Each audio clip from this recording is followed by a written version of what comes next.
Guys ఆగండి. ఇప్పుడే మీరు మీ ఫోన్ ఓపెన్ చేసి గూగుల్లో మోస్ట్ హాంటెడ్ విలేజ్ అని టైప్ చేయండి. అక్కడ ఏమొస్తుందో చూడండి.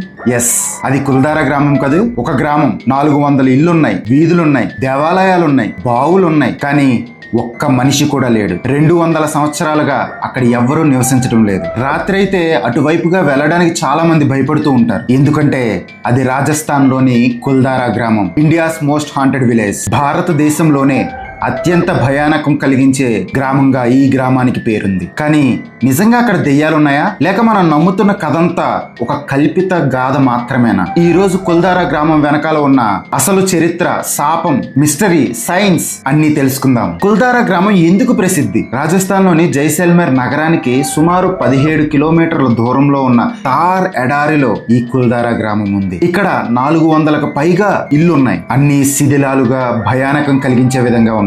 ఇక్కడికి టూరిస్టులు వస్తుంటారు, ఫోటోలు తీసుకుంటుంటారు, కానీ సూర్యుడు అస్తమించక ముందే వెళ్ళిపోతారు. ఎందుకంటే అక్కడ ఉన్న స్థానికులు చెప్తున్న కారణాలు, కథలు వింటే భయానకంగా ఉంటుంది కాబట్టి. అక్కడున్న స్థానికులు ఏం చెప్తారంటే రాత్రులు మహిళల అరుపులు వినిపిస్తుంటాయని, గజ్జెల శబ్దాలు వస్తాయని, కొన్నిసార్లు తల లేని మనుషులు కనిపిస్తారని, ఇంకొందరు ఆహార వాసనలు కూడా వస్తుంటాయని చెప్తుంటారు. అందుకే ఈ గ్రామం మోస్ట్ హాంటెడ్ విలేజ్ అనే పేరు సంపాదించుకుంది. అసలు ఈ కథలో విలన్ ఎవరు? ఈ కథలోకి వెళ్ళాలంటే ముందు ఒక వ్యక్తి గురించి తెలుసుకోవాలి. అతని పేరు సలీం సింగ్. 1800 సంవత్సరం ప్రారంభంలో జైసల్మర్ రాజ్యంలో అసలు అధికారం అనేది రాజు చేతిలో ఉండేది కాదు, దివాన్ల చేతిలో ఉండేది. అలాంటి దివానే సలీం సింగ్. చరిత్రకారులు అతన్ని అత్యంత క్రూరుడిగా వర్ణిస్తారు. అతని పన్నులు ప్రజలకు నరకం చూపించాయి. అతన్ని ఎదిరించిన వాళ్లను క్రూరంగా శిక్షించేవాడు. ఆ కాలంలో బ్రిటిష్ అధికారులు కూడా అతని క్రూరత్వాన్ని రికార్డ్స్ లో నమోదు చేశారు. ఎడారిలో స్వర్గం నిర్మించిన ప్రజలు. కుల్దారా గ్రామం యొక్క కథ 13వ శతాబ్దంలో మొదలైంది. పాలీ ప్రాంతం నుంచి వచ్చిన బ్రాహ్మణులు అక్కడ స్థిరపడ్డారు.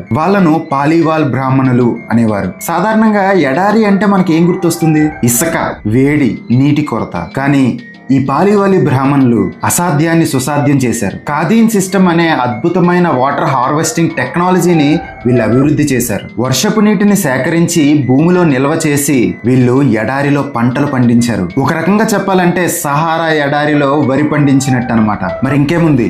ఎడారిలో పంటలు పండించిన వాళ్ళు సంపద సృష్టించలేరా? వాళ్ళ సంపదే వాళ్ళకి శాపంగా మారినప్పుడు కుల్దారా కేవలం వ్యవసాయం మాత్రమే కాదు, వాణిజ్యం కూడా అగ్రగామిగా ఉండేది. జైసల్మేర్ నుండి సింధ్ ప్రాంతం వరకు జరిగే వ్యాపారం వీళ్ళ చేతుల్లోనే ఉండేది. ఇంత సంపద చూసి సలీం సింగ్ కన్ను ఈ గ్రామంపై పడింది. ఇక్కడి ప్రజలపై మరింత ఎక్కువ పన్నులు విధించడం మొదలు పెట్టారు. అదే సమయంలో మరో సమస్య వచ్చి పడింది. నీటి వనరులు తగ్గిపోవడం, వర్షాలు తగ్గడం, బావులు ఎండిపోవడం, వ్యవసాయం కష్టతరంగా మారింది. దోపిడీ దొంగల దాడులు ఈ గ్రామంపై పెరిగాయి. అక్కడున్న ప్రజల జీవితం నరకప్రాయంగా మారిపోయింది. ఒకే ఒక్క రాత్రిలో మాయమైన 80,000 మంది. ఇక్కడే ప్రసిద్ధ కథ మొదలైంది. ప్రజల కథనం ప్రకారం సలీం సింగ్ ఆ గ్రామ పెద్ద కూతురిని పెళ్లి చేసుకోవాలని కోరుకున్నాడట. అందుకు ఒప్పుకోకపోతే ఆ గ్రామాన్నే నాశనం చేస్తానని బెదిరించాడట. దాంతో 1889 జూలై 29 పౌర్ణమి రాత్రి కేవలం కుల్దారా మాత్రమే కాదు, 84 గ్రామాల పాలీవాల్ బ్రాహ్మణులు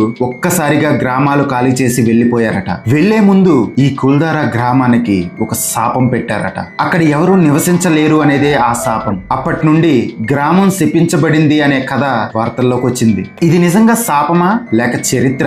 ఇక్కడ ఒక ఆసక్తికరమైన విషయం ఉంది. చరిత్రలో సలీం సింగ్ ఉన్నాడు, పాలీవాల్ బ్రాహ్మణులు కూడా ఉన్నారు. వారి వలసలు జరిగాయి, వారి బాధలు కూడా నిజమే. కానీ గ్రామ పెద్ద కుమార్తె కథకు మాత్రం చరిత్రలో ఎలాంటి ఆనవాళ్లు లేవు. ఇదొక ఫిక్షనల్ స్టోరీ, జానపద కథ మాత్రమే. ఇంతకీ శాస్త్రవేత్తలు ఏమంటున్నారు? 2017లో ఈ గ్రామంపై కొంతమంది శాస్త్రవేత్తలు కొన్ని పరిశోధనలు చేశారు. కొంతమంది పరిశోధకులు భూకంపం వల్ల ఈ గ్రామంలో ఉన్న ఇళ్ళు, పరిసరాలు అన్ని నాశనమయ్యాయని చెప్తున్నారు. కానీ మరో పరిశోధన ఆ వాదనను ఖండిస్తుంది. ఎందుకంటే 1925 ప్రాంతంలో ఎటువంటి భూకంపాలు జరిగినట్టుగా ఆధారాలు లేవు. అలాగే ఒకవేళ భూకంపమే వచ్చినట్లయితే ఆ చుట్టుపక్కల గ్రామాలు ఎందుకు నాశనం కాలేదు అనే ప్రశ్నకు సమాధానం లేదు. అసలు కారణం ఏమిటి? చరిత్రకారులు ఎక్కువగా అంగీకరించే కారణం నీటి కొరత. వర్షాలు తగ్గాయి, బావులు ఎండిపోయాయి, వ్యాపారం తగ్గిపోయింది, సలీం సింగ్ పన్నులు పెంచేశాడు, దారి దోపిడీ, దొంగలు ఎక్కువైపోయారు. అంటే శాపం కాదు ఇది, ఆర్థిక, సామాజిక,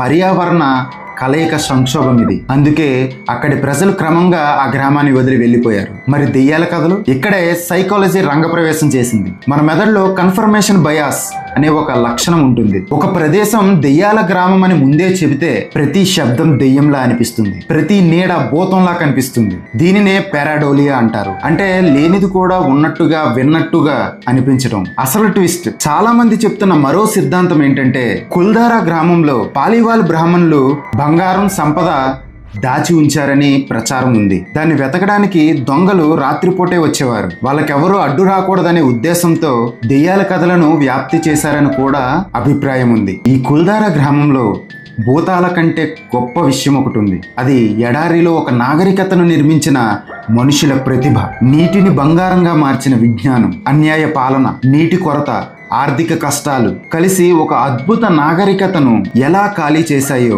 చెప్పే చరిత్ర. కాబట్టి మీరు ఎప్పుడైనా కుల్దారా వెళ్తే దెయ్యాలను వెతకడానికి కాదు, ఎడారిలో స్వర్గాన్ని నిర్మించిన ప్రజలకు సెల్యూట్ కొట్టడానికి వెళ్ళండి. కుల్దారా గ్రామం నిజంగా శపించబడిన గ్రామమా లేక మనుషులు సృష్టించిన ఒక గొప్ప మిస్టరీనా? మీ అభిప్రాయాన్ని కామెంట్ చేయండి. ఈ వీడియో నచ్చినట్లయితే లైక్ చేయండి. ఇలాంటి మరిన్ని వీడియోస్ కోసం ఇప్పుడే ఈ ఛానల్ని సబ్స్క్రైబ్ చేసుకోండి. నేను మీ సందీప్ రుద్రాక్షల సైనింగ్ ఆఫ్.